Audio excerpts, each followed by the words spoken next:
Thank you so much, Yoasha, and thank you, everybody at the Exhibition Research Lab at Liverpool John Moores for having us, for inviting us to hold this event. And thanks for anybody who's come tonight. So my name is Alison Green, and as has already been said, I teach at Central St. Martin's, and I lead the MA Culture, Criticism, and Curation course. So I'm going to lead out with just a few short remarks about what's going to be presented tonight and sort of how it came about. As you'll see, we're going to be showing films, and this might be a surprising thing for a group of people aiming to be curators to be doing. So when the students who are here tonight began the MA course last January, knowing that the Liverpool Biennial was coming up this summer, we undertook what we conceived as a group research project. And the idea was to investigate the Biennial's 20-year history, this year's curatorial team, the theme, and the artists, as well as several issues that we see as crucial to biennials in general, such as what is the state of culture-led regeneration projects and how biennials reflect and engage politics. And our reported study for this last was Documenta 14, which took place both in Athens and Kassel, as many know, last summer. And this one was important because it addressed similar themes to Liverpool, but with different curatorial approaches. And it put us in an interesting thing behind, after something that had happened, before something that was to happen. So it was something that we could study. So partway through, though, the research project became aligned with an assignment to make a short film.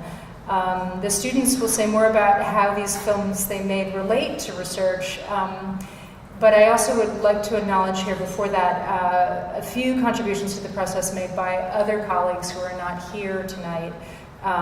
So the colleagues from Central St. Martin's and elsewhere, people who came to speak, who gave critical feedback, or who ran workshops and crits. And they are Yaiza Hernandez-Velasquez, Marina Vishmet, Marsha Bradfield and Amy McDonald, Louise Garrett, Rahul Patel, and Mark Lewis. And also all the students who are in the cohort who didn't choose to present a film, who may not be speaking tonight. And so all of those students' names are listed in the program. So to end, I just wanted to say something about the title that we chose, Soulless, a Fireball is Turning. So it's a phrase from the Schiller poem, The Gods of Greece, and it's just a few lines before those that were chosen for the Liverpool Biennial's title this year. So it's really evocative, possibly a little overwrought, but it grew out of one of the seminars the students led, where we were looking into romanticism and the ideas around sovereignty. So I should point out that the image that we're seeing here is not actually of the earth, but of the sun. So whereas Schiller's soulless fireball, actually he's talking not about the sun, but the earth. And his lament is about the loss of the world's enchantment. It's an elegy overwhelmed with grief, regret, loss. If you've read the poem, you'll know. But we found a kind of common interest in an idea that we thought linked, we saw it in Schiller's poem and also in the Biennial's theme, that this phrase, we are still mythical, that kind of resonated. And in adopting this title, we kind of took refuge in its poetics, and it made a place where the students could keep thinking and could make these films. So I really want to thank all of the students who've made these films and volunteered to show them tonight. I really appreciate all that work and the kind of willingness to go with something. I want to maybe point out that this is the first public showing of any of these, so we've looked at them twice together, but this is a big deal to come and actually show them to a wider audience. So in the spirit of that, we would really love your feedback. So what you'll see on the program, we're going to see 9 films, and after each one of the sections, students will come up and do a bit of a discussion, and we're really open to questions. So thanks.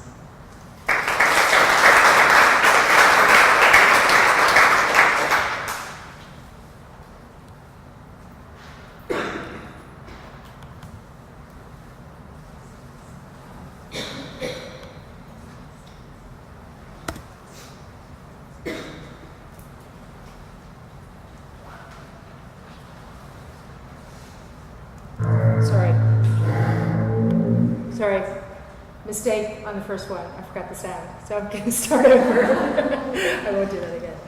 I'm not a technician. You'll soon find out.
Can you hear me here?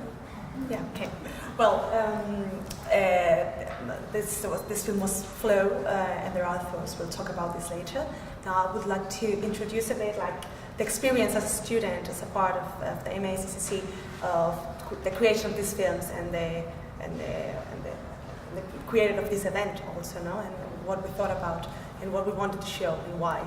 At the beginning of the project, we were a bit concerned because we are not artists, we are curators. And this was never an art project, it was a research project.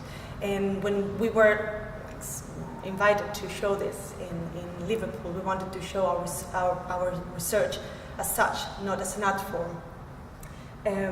We found it clear that art and curation are creative practices, but our films that essentially were a way of research turned into something very creative. So the question that arose was, could research become a creative practice?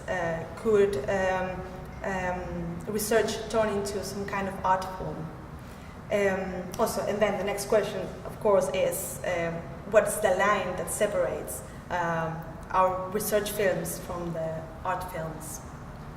As I've said before, we don't consider ourselves artists, but talking to some of us, like preparing this introduction, some of them told me, well, I consider myself an artist, maybe not some other field, maybe music, maybe painting, whatever. So the question would be like, could be these films another like kind of art form from their art practice? What is the difference? No, oh, sorry, overall, since we know that every artwork has a research process before its creation. So what's the difference between those procedures? Another aspect that came out while we were talking about this is which kind of film research were we doing? Were our films a way to generate new theories? That is, a film as a result of research, or a film of a mode of research? I mean, with the aim of testing already existing theories. Well, these are some questions that I wanted to launch you, so you can think about them. But of course, as we show the films and you see them, we will try to answer them and discuss them and understand what is this project that we've been doing. Well, and now we will have another film which talks about like the idea of globalization, which links quite a lot with the Biennial, since it's like a showcase for global art. And then we will explain a little bit the film that we've already seen.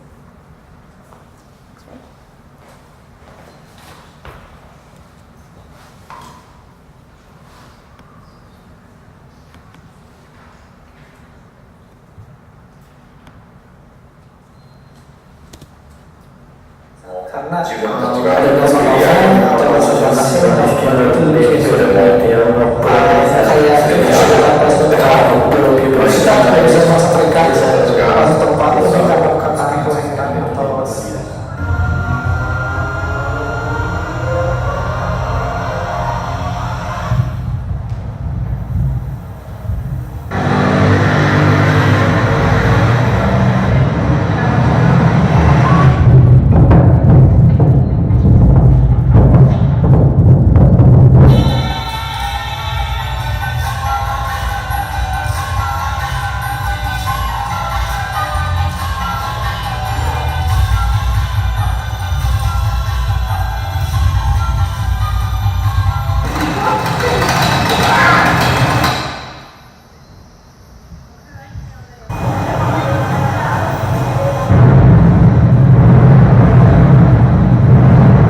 Hi.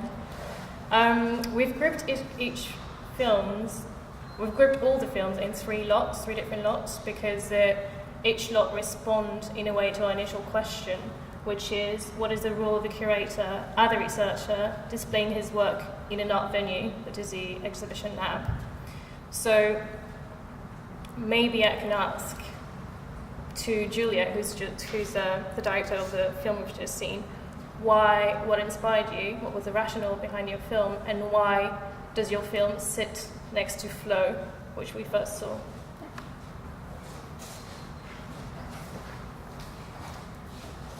So, as Lucia said earlier, events such as Biennial showcase a new globalized art achieved through international and cross-continental collaboration. So we thought about the consequences of globalization that had a vast impact on language, culture, trade, economy, and tourism. The art world being greatly impacted by these changes.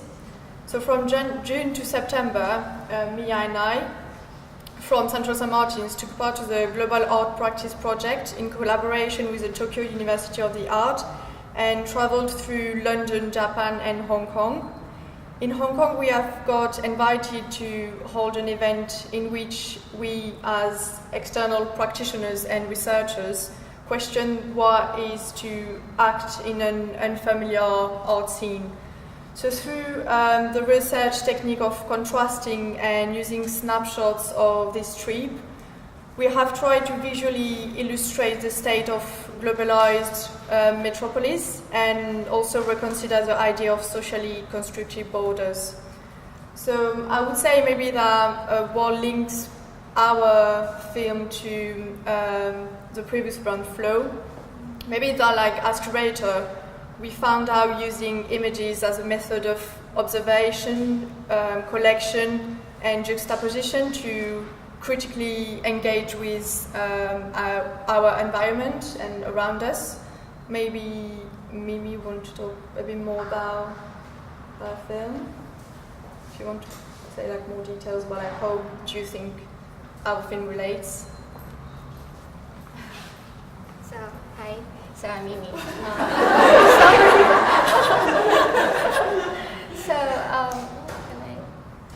So I'm one of the directors of Flow, and also it's co-directed by Dorothy and Emily, and also Apple. She's actually in London now. So I can talk about some of our background information about creating our film. With the notions of wind, we're trying to visualize the flowing conceptions of cultures, ideas, and peoples that you can find in Liverpool, and we believe that this is some kind of like phytonutrition for our creation and appreciation. So similar to Julia's works, we use different frames because and also these kind of frames provide like different angles and perspectives of seeing this kind of artworks. And like in Liverpool Biennials, this year I know there's like around 29 sites for artworks exhibitions. And some will be in public space, and some is the museums and galleries, and they offer different kind of perspectives and angles for art appreciation. So that's why in our film you can see different motion graphics are actually in different frames, and they're in different aspect ratios. And also we believe that to move, to see this artwork, you have to move and to see it and to feel it. So it's like an interactive progress, like when you're watching our short film. So it's like your eyeballs is always moving because the focus is always changing. So yeah, and also our short films, like Julia, we actually capture this kind of footage in different cities. So we shoot our short film in Hong Kong because I come from Hong Kong, and also from Taiwan, from Amsterdam,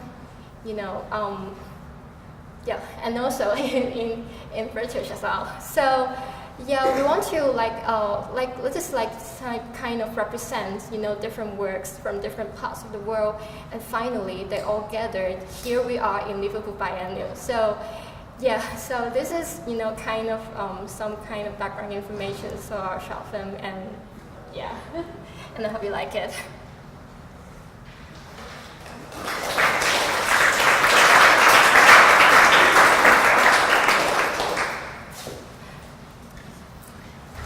Okay, so you've seen one type of response, one response to our initial inquiry, which stands on one spectrum of what a researcher can do as a filmmaker, and now we'll turn to the other side of the spectrum, where the researcher stands as an artist rather than a researcher.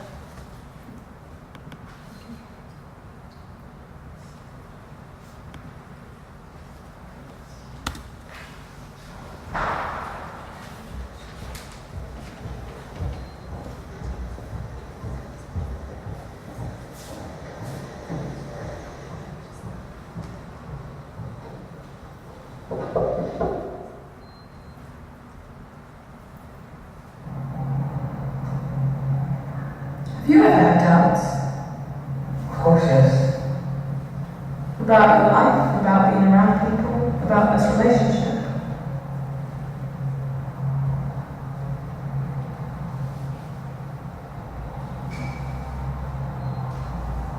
Listen, I've been thinking a lot lately. Actually, I'm thinking a lot. Whenever I look inside myself, I feel like I'm incomplete. And I feel like there's sensations because of desire. I'd like to do so many things, but sometimes I can't because I'm afraid. Other times I can't because I feel the prohibition coming from above. Sometimes I feel really lonely, like I have no one I can talk to. No one who will truly understand me. But I think this could happen to anybody. Anybody can feel incomplete at any moment of their life, for different reasons. Is this what you want us to tell me?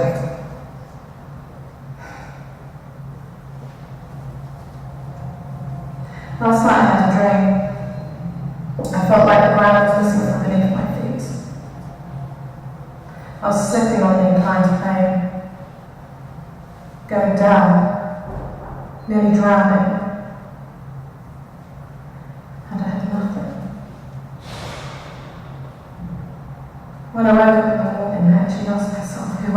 am I? I admit that I do have the tendency to fall into the pit.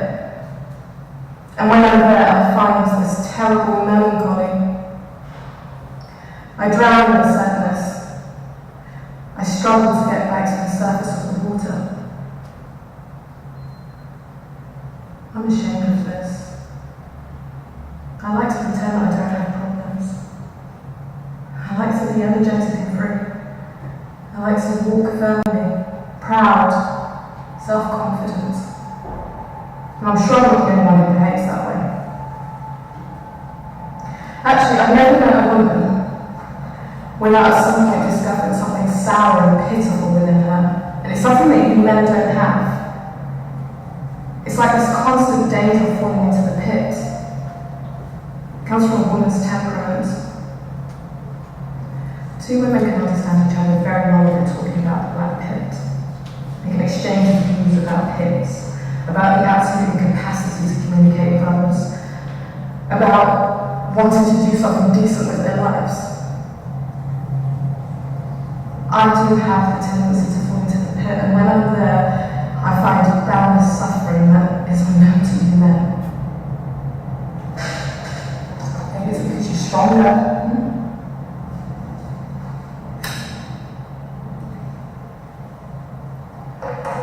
Maybe you're able to easily forget yourselves. You can identify your life with your job. You have more self-confidence, more ownership of your body, of your life, more freedom.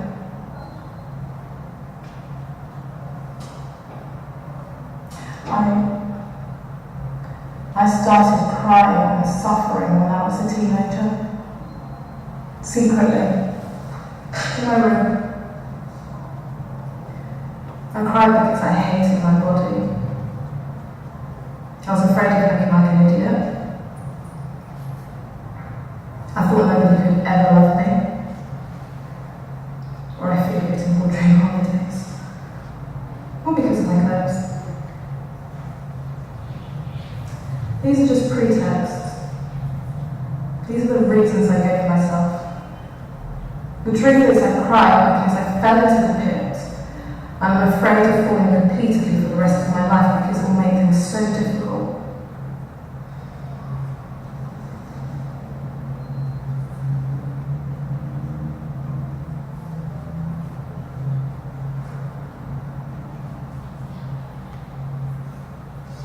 You know, we women, we tend to think of ourselves in this painful and feverish way that you guys can't imagine.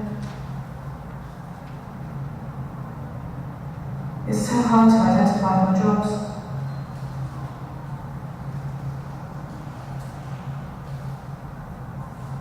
It's really hard to get back to the top of the waters in which we drown. Sometimes we stumble and we forget all about ourselves. I'm tired, I'm miserable, I'm repulsed. I want to get away from here. From what I don't know. I just know that it's enough for me to know what I don't want. I don't want to hear unnecessary noise. I would like to be able to choose the voices and the words I hear. There are voices and words that I just rather not hear at all, but you can't shirk. All you can do is suffer, because you want to go the waves as you lay dead at sea. I have this sensation that love tends to live in individual, and there's something so wrong with this. It just creates this void all around. But doesn't mean empty inside.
So have you, as you must have noticed, the aesthetics are really different for the three movies you've just seen.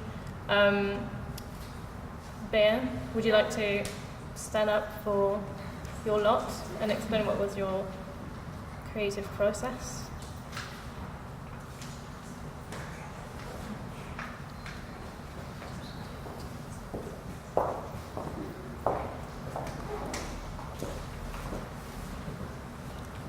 Is that okay with the mic? So yeah, as was said, all of these are quite different in terms of aesthetics, and if you relate this to film as research, this is more in terms of a creative transformation of what we're looking at, what we have researched. We have all looked into different things when we did our research, different aspects of the biennial. So, and this is kind of taking some of the elements we find interesting into new contexts and responding with them and playing with them and experimenting and really taking that into a really creative sphere and a personal sphere. There's a lot of emphasis on uncertainty and ambiguity and avoiding something absolute, avoiding a didactic tone. And as all the films are really different, it is quite difficult to say something really general about them or something that would sort of diminish them for what they are. But what you could possibly say is that they all work in some terms of abstraction. So that is sort of some of our umbrella. So we were actually more interested in whether people had questions or responses to what you've seen. Anything?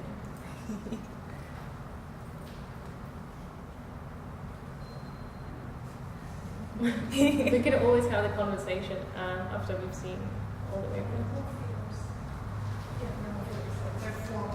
Yeah. So, that's good. Yes. How did you respond to the sort of specificities of the biennial if you hadn't seen it yet? That's a really good question. Do you want to do that one? Go for it. It was more in terms of, so I did the last film. Sadly, the sound was a bit too quiet. So I was looking more into Schiller and the sort of theoretical background and looking into the Greek classicism implications and into the original poem.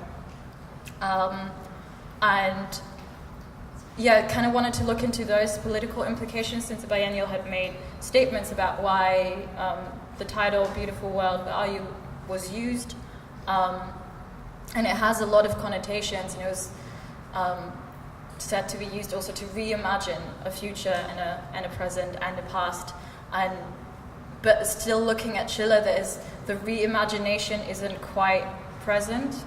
I'm not making a statement about the biennial, but Schiller was lamenting the loss of a beautiful time. And that I found quite interesting in a sort of high and low culture dichotomy, what that meant. And he wrote a lot of stuff in his letters about the aesthetic education of man.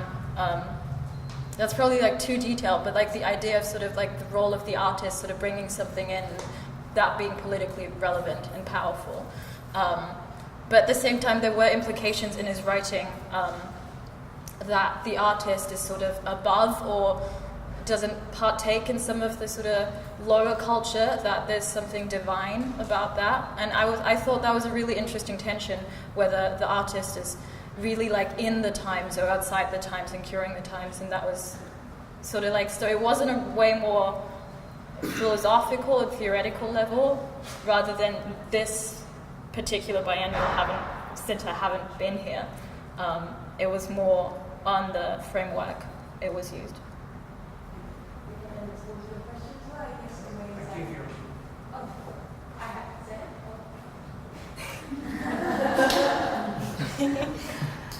I guess one of the ways that using film as not only a method of research, but as a way of articulating research as a response to the specific biennial is more, not necessarily globally, but one of the rationale is to integrate art within everyday life, and that's particularly what film can do, in the sense that it's a medium that allows you to capture everyday phenomena and your immediate surroundings and articulate them in a way that makes it worth paying attention to. So that was much. You can see actually in the films that Julia and Mia made how it's basically, well, the city dweller. Is it not perhaps dangerous though for curators to respond to biennial tendencies and then to act as artists to interpret the material? Well, that is exactly the question of who we are here. So, like, if you look back at what Lucia said in the very beginning of, like, clarifying that we are not coming here as artists. We're not, and that I don't mean in a way of, like, none of us are artists, because I think the connotation of, you know, you're only an artist if you know, an institution recognizes you is really, really dangerous and problematic. But we're not here as, you know, artists that have been invited. So we're here as researchers, and yes, I think there's a tendency for it to be dangerous, but also you need to find access points, and this is one of them. Also,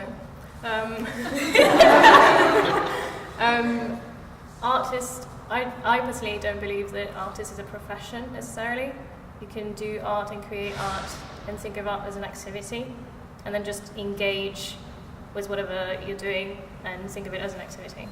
So I don't think it's relevant to, I don't know, like stigmatize the artistic approach to our films. We can discuss. Was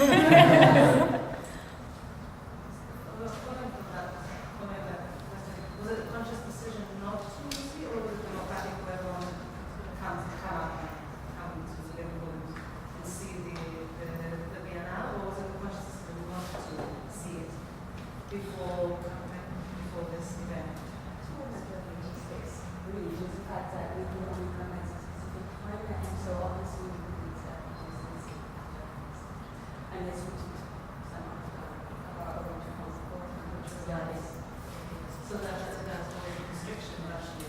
Yeah. Because that's actually my mistake, which we should have to whatever since we so about the only research that we can actually do in terms of what we know actually is history.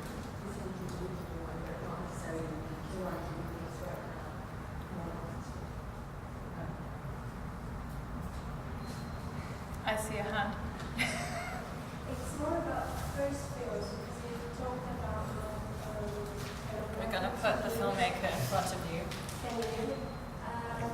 So I had a question with regards to the methods you used. You talked about snapshots and contrasts, and I was wondering in terms of the research process, what would you say editing part was?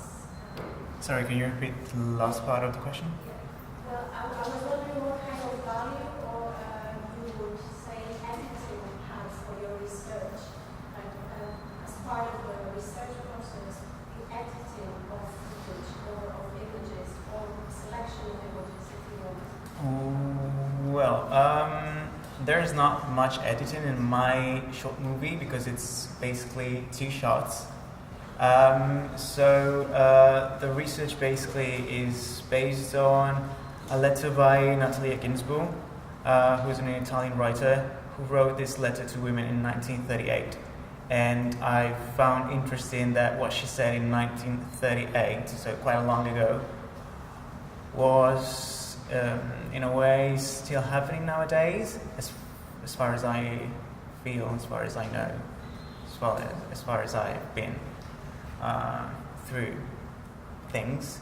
And but I found really interesting the long shot because it gave me the possibility to focus on the eyes, on the expressions, on the attitude of the protagonist. And that's what I wanted, because I wanted the message of what she said to be linked with her attitude, which is a little bit contrasting in a way.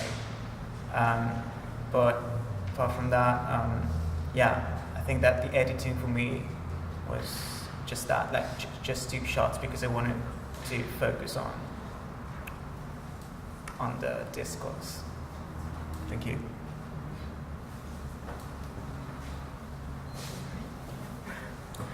Okay, so we'll move on to our third lot of films, which stand in the middle of the spectrum, so not as much conceptual and abstract and not as much research focused.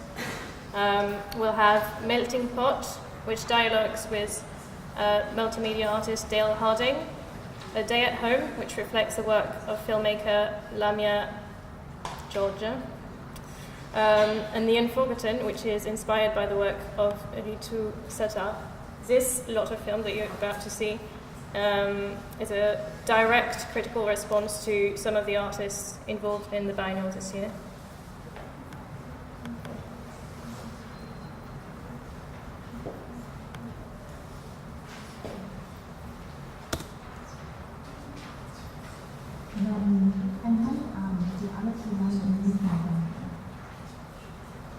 Der Baum war geschmückt und erleuchtet. Alle sind ein bisschen schicker angezogen als sonst und die Geschenke lagen unterm Baum. Dann konnte man sagen, es ist Weihnachten in Deutschland. Was aber das eigentlich Wichtige in meiner Familie ist der Prozess davor, die Vorbereitung an diesem Tag. Sie sind wie ein Ritual in meiner Familie. Als ich noch klein war, begann der Tag von Heiligabend sehr, sehr früh für meine Eltern. Sie haben mich bestimmt mindestens 3-mal wieder zurückgeschickt ins Bett, bevor ich dann endlich aufstehen durfte.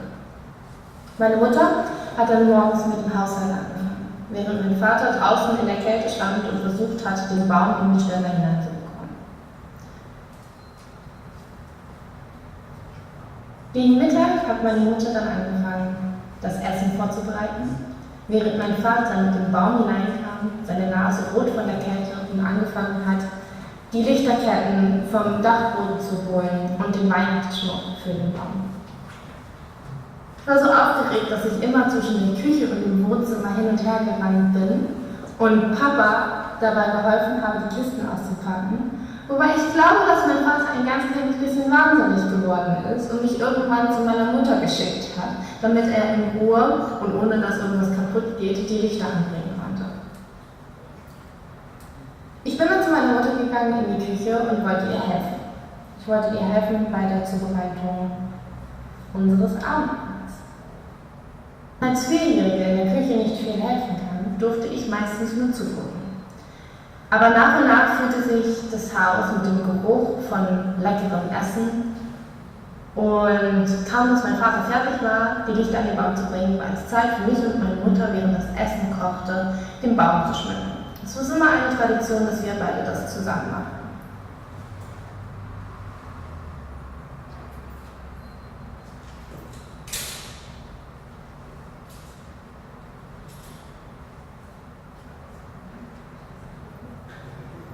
I learned how to be Greek through food. My dad worked a lot and wasn't able to teach my sister and I much of the language. I learned numbers, the alphabet, some words, but that was the extent of my knowledge for a very long time. So my dad compensated for that by immersing us in Greek cuisine. Being the first generation of an immigrant family means that offspring always speak the parental language. But because of this idea of Americanization, the second generation are usually vacant in their foremost tongue. New York City, which is where I'm from, is called the melting pot because everyone just melts, blends, and becomes part of this homolinguistic plane. It becomes one synthesized dish, and the original ingredient has been muted.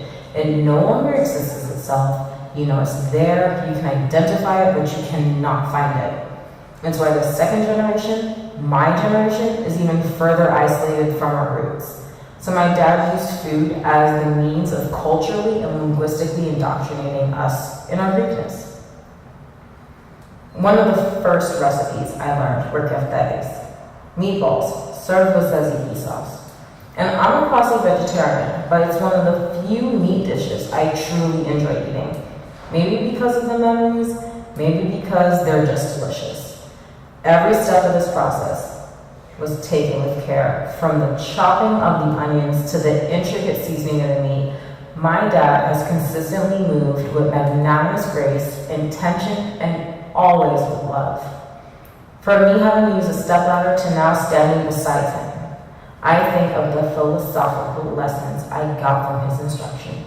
The dryness of the flour will and forever will be uncomfortable, but we do what we must for our craft. Mine still requires some honing.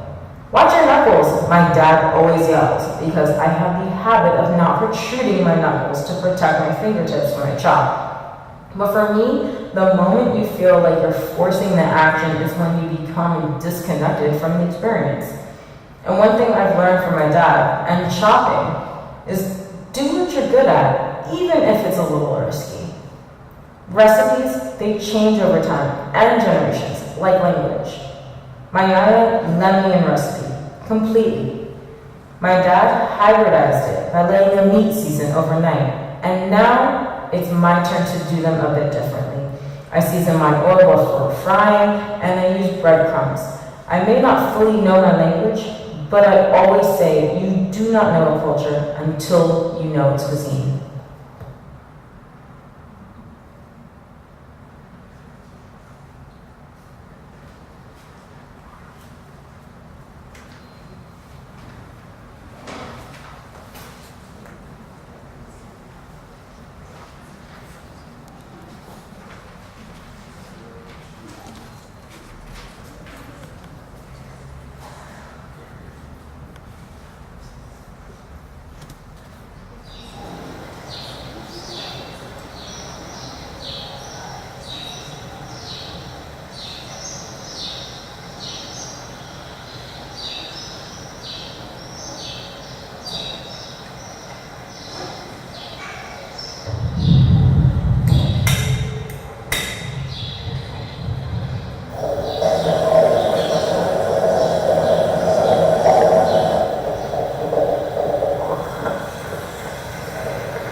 और इस कैमरे की चमक मुझे दिखती थी। तो दिमाग में ऐसा नहीं था कि मैं फोटोग्राफी करूँगा, लेकिन वक्त के अनुसार फोटोग्राफी थी। और उसके बाद उस समय जो आज का डिजिटल कैमरा है उसके मुकाबले ये उस ज़माने का डिजिटल कैमरा है। लोग बहुत इस कैमरे को पसंद किया करते थे। जैसे पासपोर्ट साइज की फ़ोटो है, लोन की फ़ोटो है, लोन को लोग लेते थे, टांगा लाइसेंस बनता था, रक्षा लाइसेंस बनता था, ड्राइविंग लाइसेंस बनता था। तो यहाँ से ही RTO में फ़ोटो बन के जाती थी पासपोर्ट साइज की। और लड़के सेकेंडरी, हायर सेकेंडरी या एडमिशन फॉर्म भरते थे तो पहले ब्लैक एंड वाइट फोटो लेने नहीं आया करते। उस ज़माने में यही डिजिटल था और यही QSS था। सब ब्लैक एंड वाइट वो कलर फोटोग्राफी बाद में आई और उसके बाद इसका स्टॉक कम होता गया और धीरे धीरे यूज होता गया। मैं 1977 से इस कैमरे से लगा हुआ हूँ और आज भी इस कैमरे को मैं यूज में ले रहा हूँ। इसमें काफ़ी टूरिस्ट आते हैं, काफ़ी लोग फोटो बनाना पसंद करते हैं और काफ़ी लोग इसके ब्लैक एंड वाइट फोटो को लेना पसंद करते हैं। तो ये कैमरा 1800 का यानी 1860 का कैमरा है और इस कैमरे को आज भी लोग पसंद करते हैं।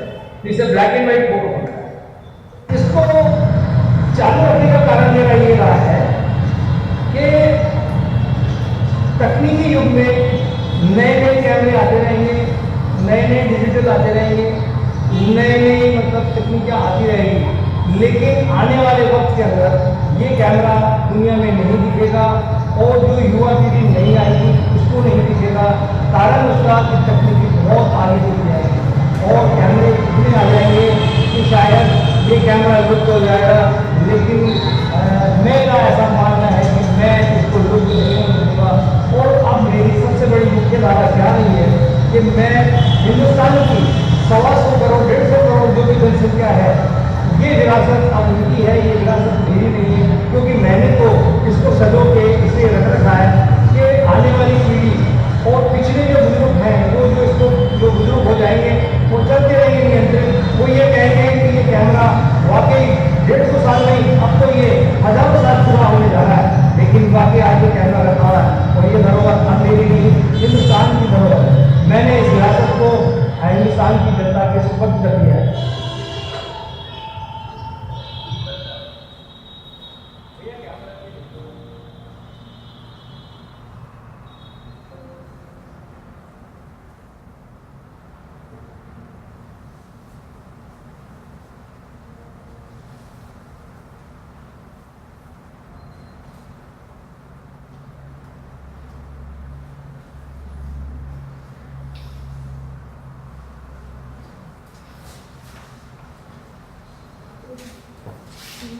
Say a few things and then shut up. Yeah. So again, very different response to. Oh.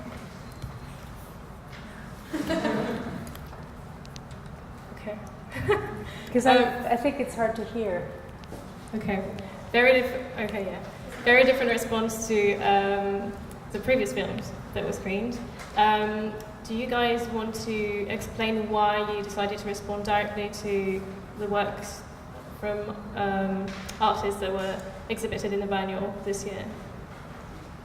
Vanessa, Maddie, Katika, all of you.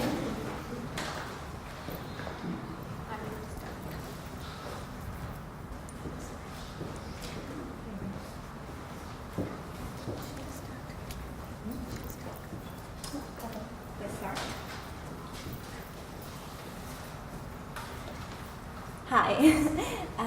Well, we decided to take research under another aspect, so we decided to focus on specific artists. And when I say specific artists, I don't necessarily mean artist stories or artist contribution to the Liverpool Biennial, but more in general concepts and maybe techniques that spoke to us. And all of our films, in some ways, deal with concepts such as heritage, memory, and the archive. And in different ways, they all speak about the idea of home and the impossibility of carrying home with you, but also the possibility of recreating it somehow as a place. And well, the three artists that we took in considerations are very, very different. My personal kind of inspiration was Lamia Doriga, which was mine was the second movie, and I was particularly inspired by her Objects of War, where she basically she basically tells the story through objects, and I kind of decided to take that and make that mine. And then Vanessa instead, with Jane, she's not here today, took inspiration from Dale Harding. So Yes. So we took inspiration from Dale Harding, who also has a mixed cultural background and is transnational.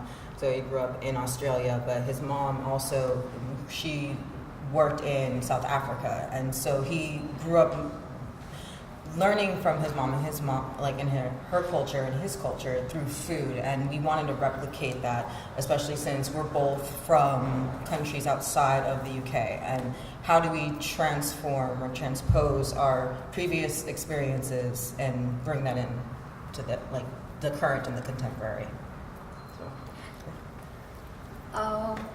Mine was the last movie. It was pretty much inspired by a Bangladeshi artist who is also performing in the current Liverpool Biennial, Ritu Satar. She, as an artist, is a visual artist who revolves around the topics of nostalgia, remembrance, and loss. So, in relevance to the material memory. So, in my film, I have tried to show the aspect of remembrance, archive, and familiarity through our interview of the local photographer of Jaipur.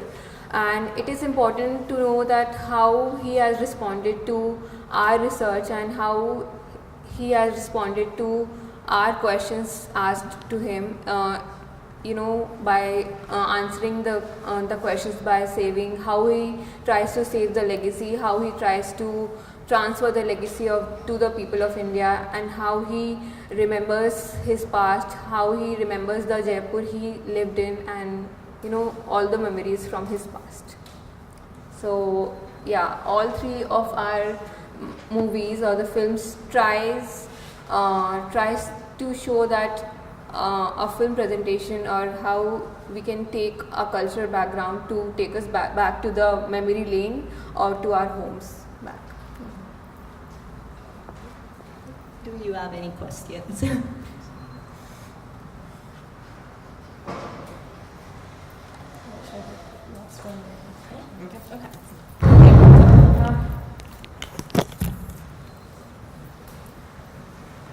Okay, as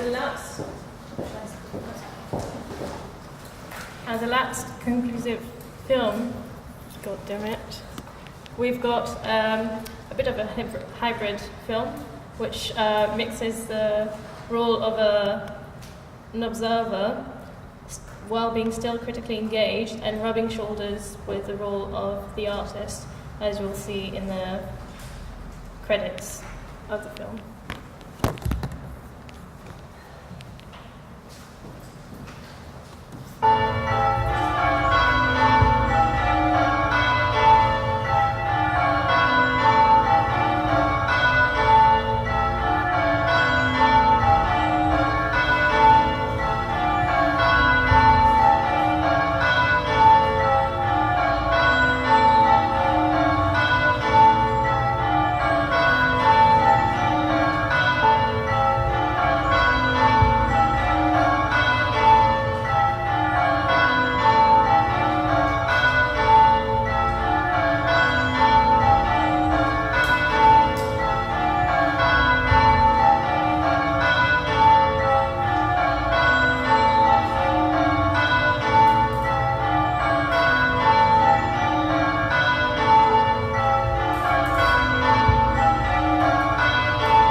definitely too tall for me, but everything else is. Pull it all the way out. Just use it like a... Okay. Thank you so much for sitting through all of those, because I know it can get a little bit fidgety and you'll probably need the toilet by now. So I kind of thought that was a nice way to maybe end. My film didn't exactly necessarily fit in with the categories like we were saying of some of the other students. I can tell you that the kind of idea formation behind my film was actually the beauty in sometimes just stopping and sitting and letting things develop around you. I very much expected to maybe have to go and take 2, 3, 4 takes of that film, and I didn't. I went once, I set myself up, and I gave myself a time period and just thought, I'll see what develops here, and all of that just did by chance at that time.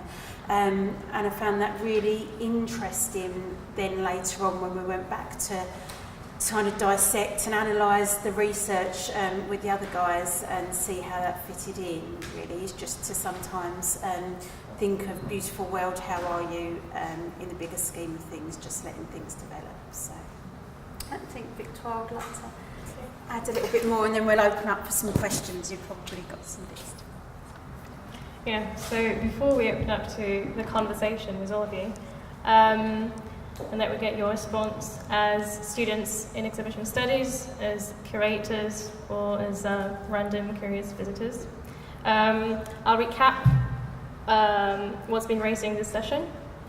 As Alison mentioned earlier, this project came together with a convergence of 2 projects. One was a film assignment, and the second was the opportunity to engage with the Liverpool Biennial and participate in one of the events.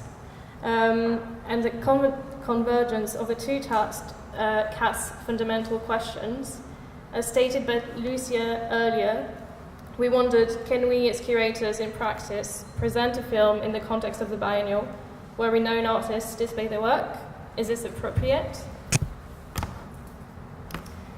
Can, in this context, a film be a tool to display research, or will it be automatically associated with art?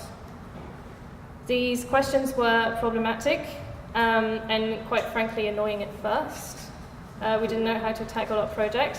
It personally prevented me from making a movie because I come from a family of movie makers and actors, and I associate films with a whole way of living, and I wouldn't dare touch upon it.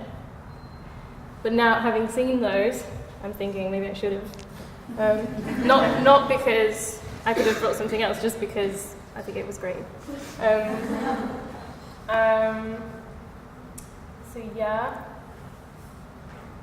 we decided to use the Zo's issue in this problematic as a guideline to create our films and interrogate the relationship between film as research and the creator as a filmmaker and researcher.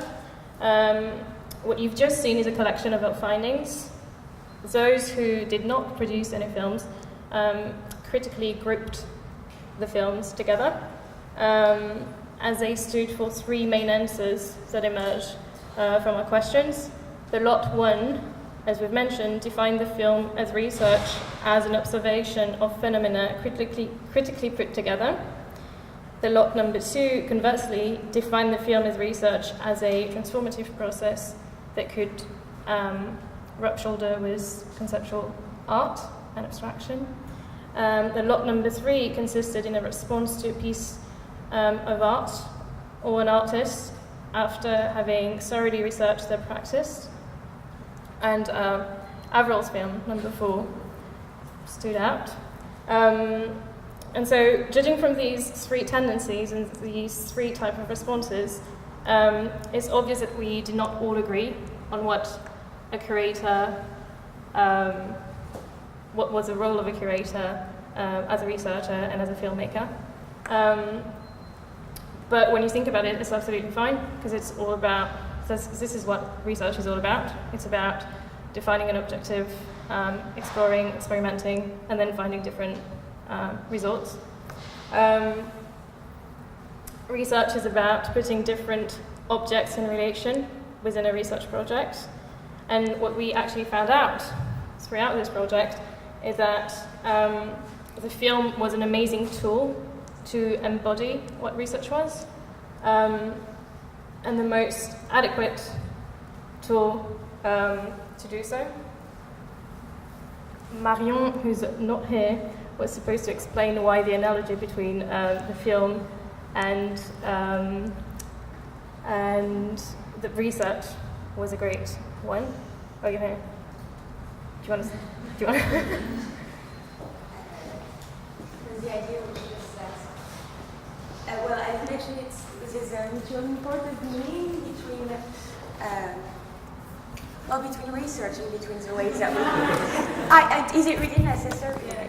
Between research and between the ways that we've decided to articulate it, because an image in itself says nothing, really says very little, and it requires the intervention of an external agent in order to become intelligible. And it's specifically, this is exactly why I wasn't keen on speaking and describing the idea, because I don't tend to become inarticulate when I face so many heads. And I have the habit of pacing through the space here, but now that I have to hold that thing, I can't. So,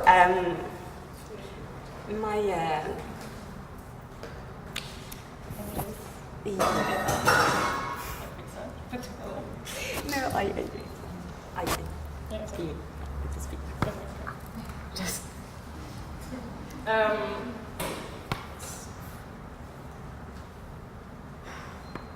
Okay, 1 second. Okay, so if I can remember well what you explained to me earlier, films is about putting images that have no meaning together and create meaning by putting them together. No? And so by putting them together, we use a third party is needed to put meaning into images. And so what we thought we were doing today and throughout our project was to do the same. We have those moving images today, and then as a critical third party, give meaning to them, group them together, and then try to answer bigger questions with them.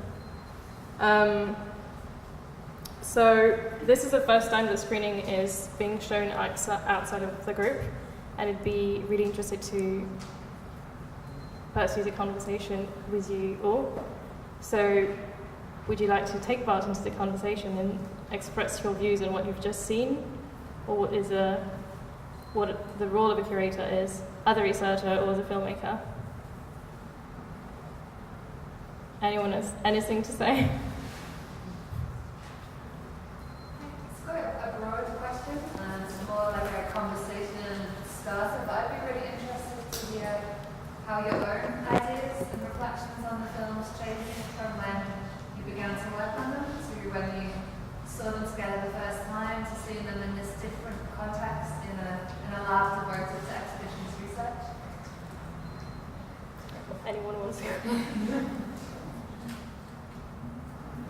Yeah, one of the people who made the film. Yeah. Or a few of you, it'd be really interesting to hear different perspectives on that. Sorry, could you repeat the question? Yeah, sure. Do a few people who make the films want to go and stand at the front, and I'll repose it. Yeah.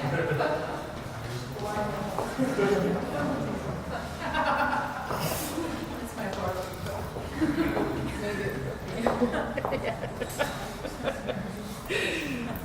I'll put my Soulless back up. Okay, ask the question again, Hannah. I just was embarrassed by my...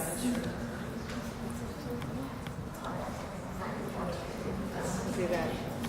Okay, so thank you so much for sharing your films with us this evening. It's been fascinating to see the breadth and the range of the work that you produced in response to Biennial research and filmmaking. I was wondering if you could talk a little bit about how your perceptions of your own films and the parameters that you set out with in order to make them have changed as you made them, and also as you saw each other's films, and how that might have impacted on how you positioned yourself in relation to those initial research questions, and how again that's changed seeing it in front of an audience in a new space. Should I? Oh, not the mic. Okay, I'll try. It's a very difficult mic.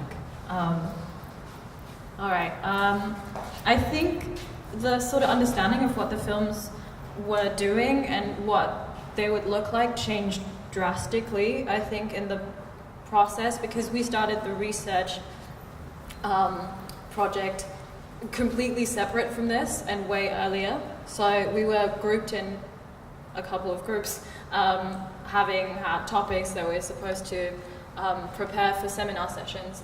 And then the film project came along and it was paired with it. So in that way it was first maybe a bit startling to understand in which way that would sort of represent, because the task was to some extent link it to the research and visualize it in a short film.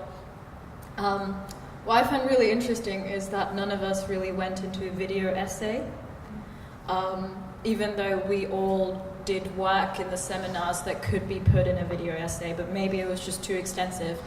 Even though a lot of video essays right now that are quite popular aren't that long, but we didn't do that. And some of us did it as a solo project, some people did it in groups, which is also really interesting to see how that came together. Personally, it took a while to sort of like link it properly to what it was actually saying. So normally there's a hook, a little thing that you're interested in, and then it expands.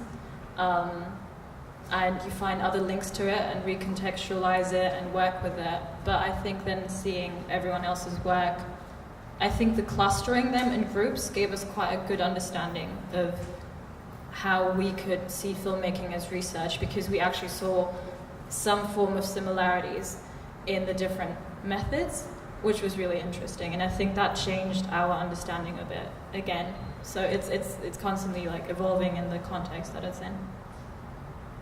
Does anyone else want to answer that? Am I right in thinking that it wasn't the filmmakers that selected the groupings, but it was a conversation. Yeah. So we all were, like a lot of people who was present at the meeting, who were present. So it wasn't an external source that came in and was like, oh, we're grouping it. We sat together with people that hadn't made films, which is also really interesting, and like everyone who hasn't made your film, to understand what that could mean. Does that answer the question? Yeah, that's great. And I was just wondering if there are other perspectives among the Yeah, thanks. Please. Personally, I found interesting to use filmmaking as a process of making, not as an artist, but making as a tool.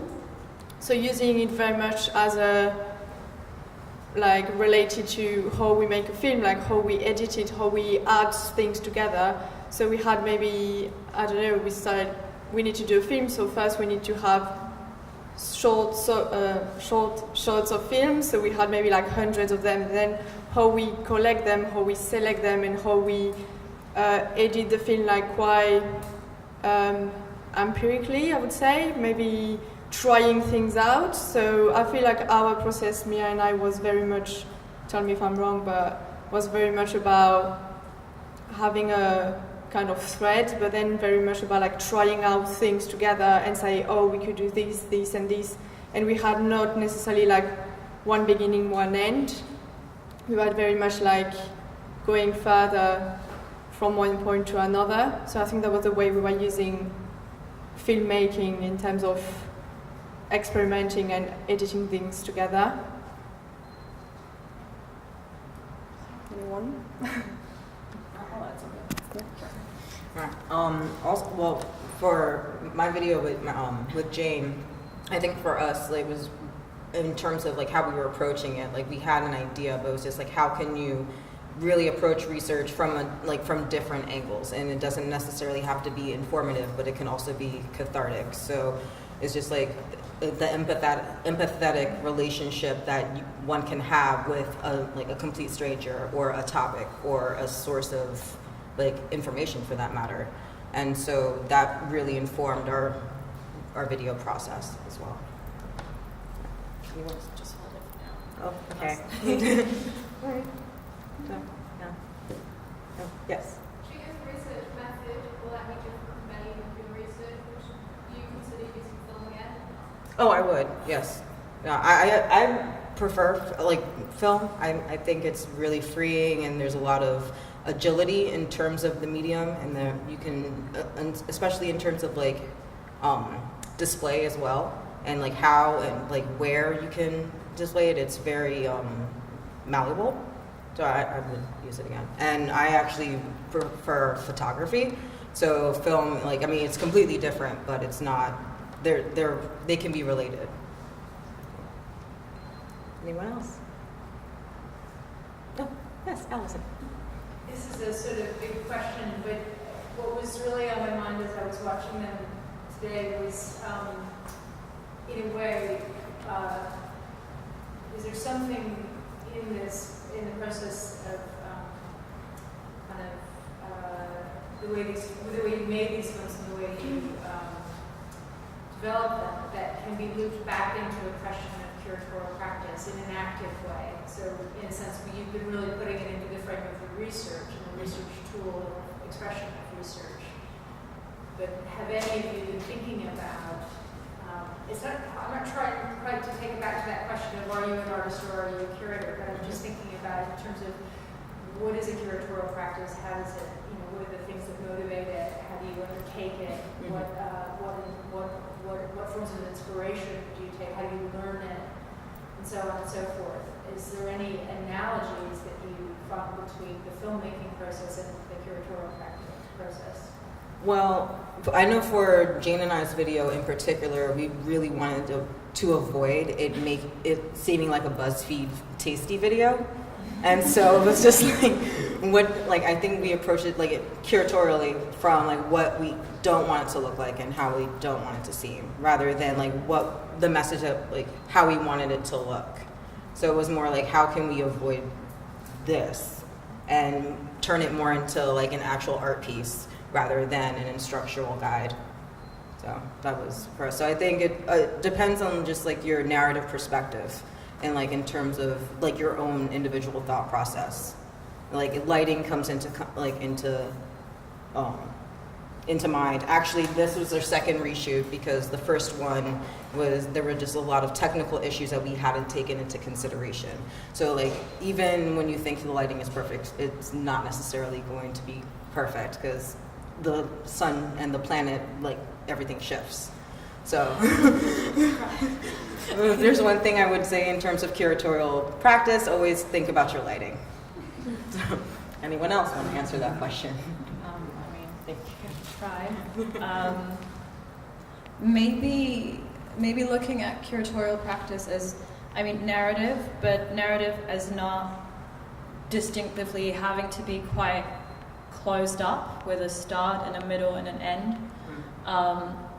I think personally I saw narrative as a feeling and as an atmosphere, and also I think wider talking about it juxtaposing disciplines and multimedia, and obviously film is moving image, but bringing sound into it and bringing friends into it to collaborate. And I think in that way it was really interesting to look into narrative and in that way curatorial practice as something that isn't quite clearly palpable, or isn't this is precisely what it is. It's not a didactic, I can write a little blurb and it will tell you exactly what it is. I will give you a blurb, but it will still maintain some ambiguities, and that those are really powerful, and I really enjoyed those because they leave something open to be discussed and to be surprised by reaction. And I think the surprise and that anticipation is really, really interesting. Yeah. Do you wanna? I can try. I think for me, the curatorial aspect of making a film is that, for me, in my opinion, or at least for my particular film, I had to curate, in a way, not only my own ideas, but also how I was constructing it. And as for many things, when you're curating an exhibition, as Bea said, there are many, many things that come into play. And sometimes the inspiration sparks from a small detail of your research, which you wouldn't necessarily think was the most important one, but it kind of gets you going. And then from there, you kind of have to figure out the mechanisms of expressing certain things and making people relate to it. So I guess what to me links film to curatorial practice and research in general is that it always kind of takes you away from what you thought you would be doing, but during the process you kind of have to adapt and learn techniques, and you always kind of shape it in a different way according to also the public that you present, and sometimes it ends up being something that is completely different from what you thought you were doing at the beginning. But yeah, in a way I think film and curatorial practice are both ways to express something in an all-encompassing way, because you can combine different elements, and yeah, sometimes they become bigger than the starting point that you have in mind for them, essentially. Anyone else? No? Can I ask a follow-on question to that?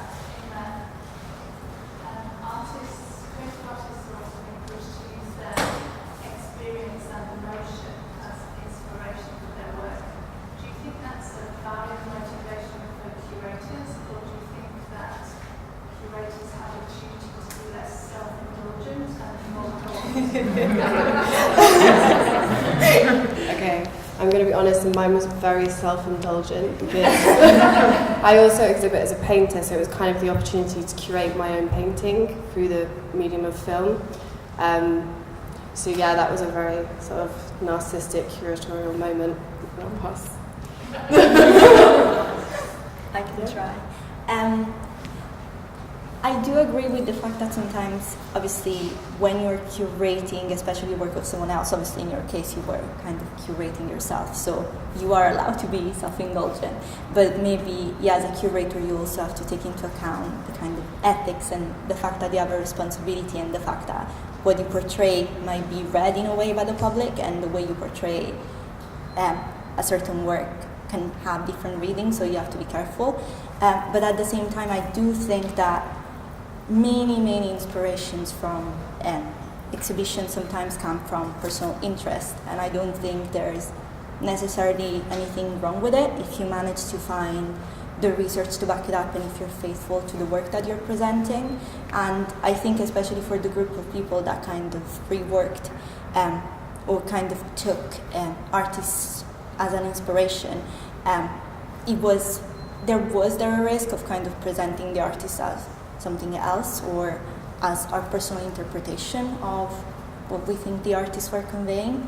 But I think as for any sort of cultural outlet, then it all comes to the readings of the public, and you can never fully control it. So even if you think you manage to be super democratic and super fair, and to be incredibly ethical in your way of curating, at the end of the day, the public is always going to read something else into it. So I think the key is to try and find the balance and find something that you're passionate about and presenting it, but also admitting to the fact that when you're producing something and you're putting it into the world, it automatically kind of assumes different readings that you cannot control, no matter what. I was thinking about that, and something popped into my head. It's like some of the MA team is in a group working with a place called VFD, which is a queer space, and we're going to put up an exhibition there.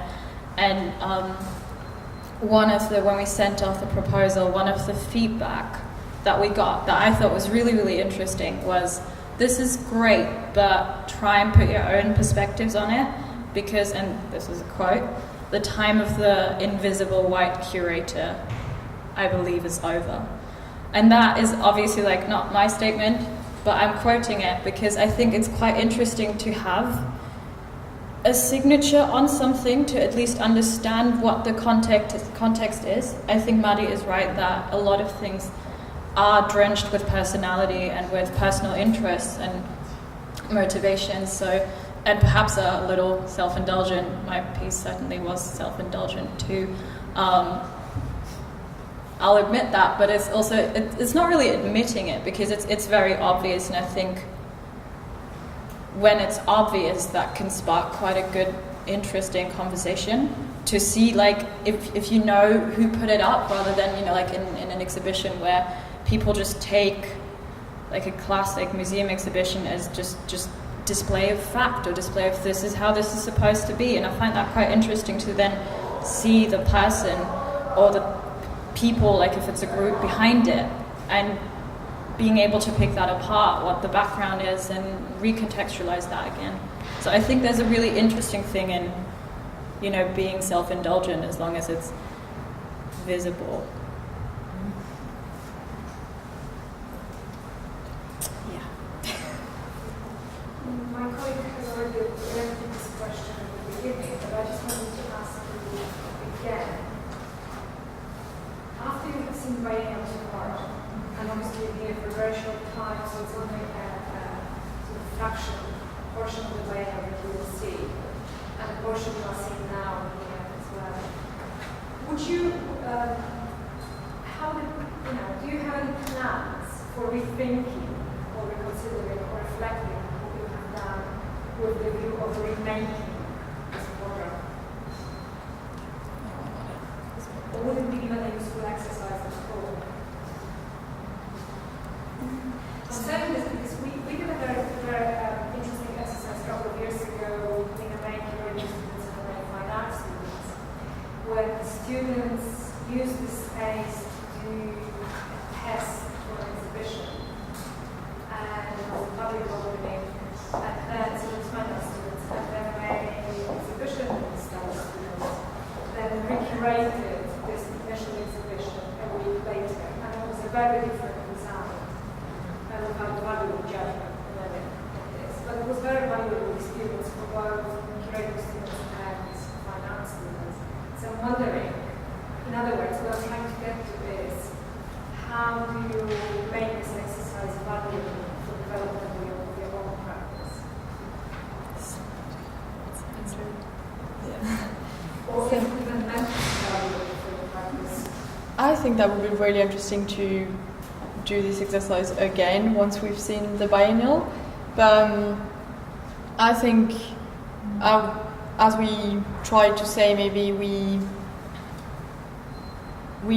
don't really have like finished and very like polished pieces of film as like artists. I would say like our way of doing were more always like an ongoing process, so that I would say like our practice as curators might be influenced by everything we're going to see tomorrow, and could be, of course, like modified our practice in the future, even if it's not like in this exercise precisely because we already done this event, but in a future event we might be like impacted by what happened tonight and what will happen tomorrow, and then we will have like a new way of seeing and thinking through these methods. Yeah. I don't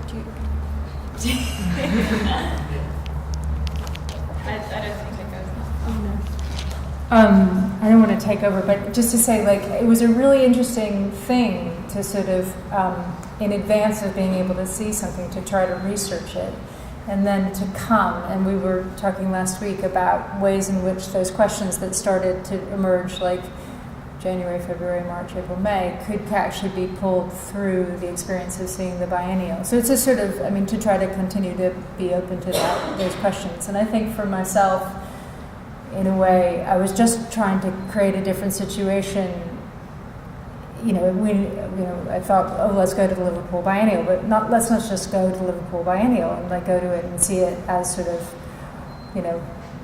sort of occasional spectators, but to have some sort of investment in going and to kind of begin by rooting down into questions. And obviously the film is just part of that.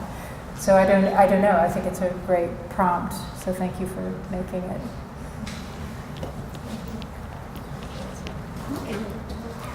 Okay, great.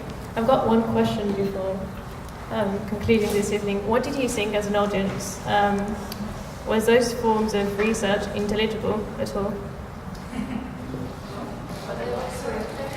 Were those forms of research intelligible at all?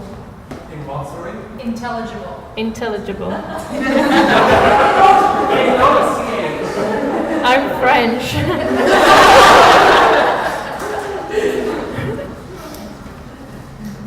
Anyone want to answer my question? Is the answer yes or no? No, it doesn't have to be. It made me, I was thinking that I would like to know where it stands as the whole research in the time scale of your studies.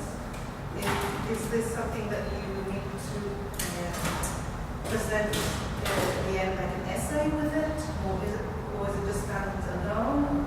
Where is it in the context of the whole MA?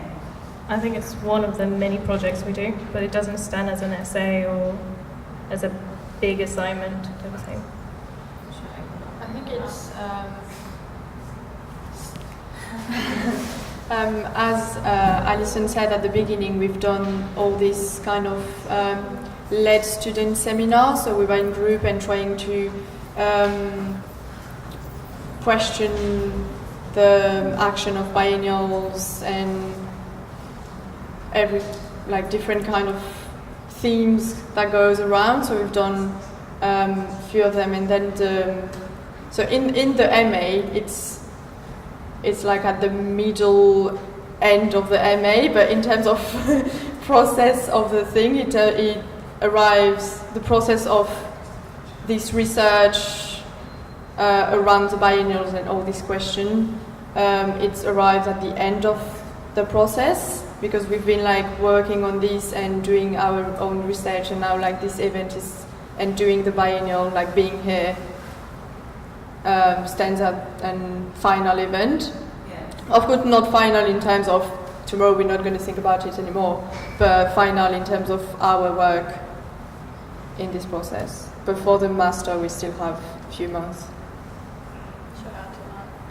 To clarify the timeline a little bit, so we had the seminars were happening, and they were happening and the seminars themselves were standing alone, and those were 3-hour sessions.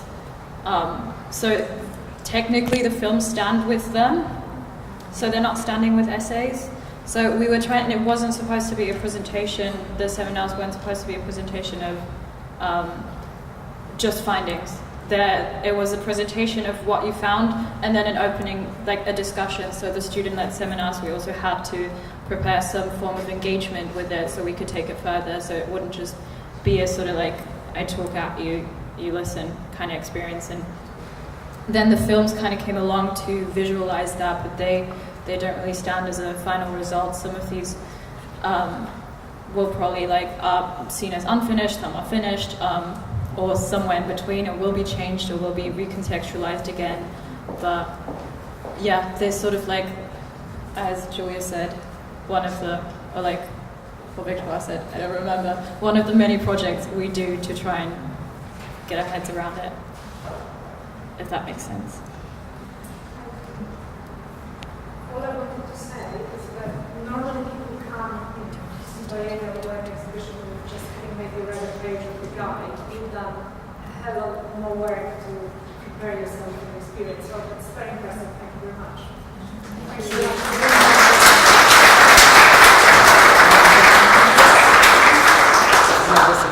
Okay.